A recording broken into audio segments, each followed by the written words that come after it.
Thank you. District 6, Autumn Mockler. Thank you, Vice President Chamberlain. I echo Councillor Younger's call for a full-time auditor, as I've done before. And I think that as evaluating how well our ordinances are working is valuable. I'd just add the caveat that Director Andrea Spencer brought up last week, which was that it can take quite a while for an ordinance to show full effect.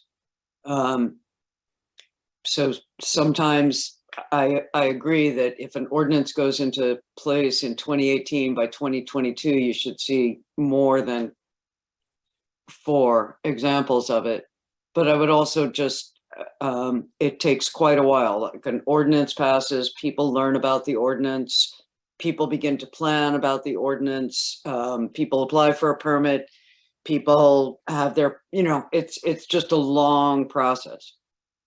Just adding that caveat, but increasing the auditor to a full-time position, I'm already on record as approving that. And for doing performance things like this, I would certainly be interested in looking at.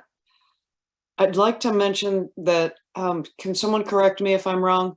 There were at least 2, if not 3 people who said they had owned property, but had not been able to figure out how to develop it over a number of years.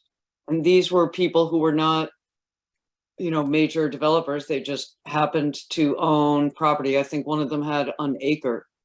Feel free, anybody jump in and correct me.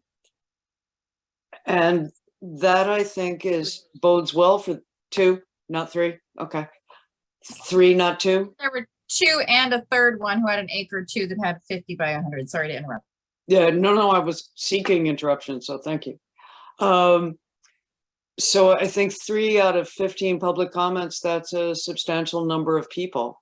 And they are people who are connected to Bremerton, who were here commenting, who were involved in Bremerton. I think that bodes well for the success of this ordinance. Okay, so I'm just going to go on to my fairly brief councillor report, which oddly enough was focused on public transit. I've been talking to actually 2 different people over the past week or so, one of whom is a disabled veteran with COPD, and another is walks with difficulty, just gets around fine, but walks with difficulty. And both of them were severely impacted by the reduction in Kitsap Transit schedule and really sought more regular public transit.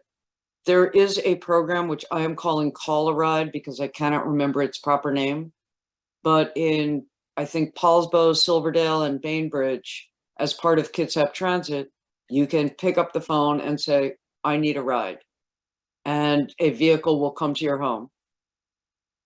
That's not in Bremerton yet, and I would hope that, I think that we should urge Kitsap Transit to extend it here, again, because we have such a disproportionately large percentage of disabled people living in Bremerton.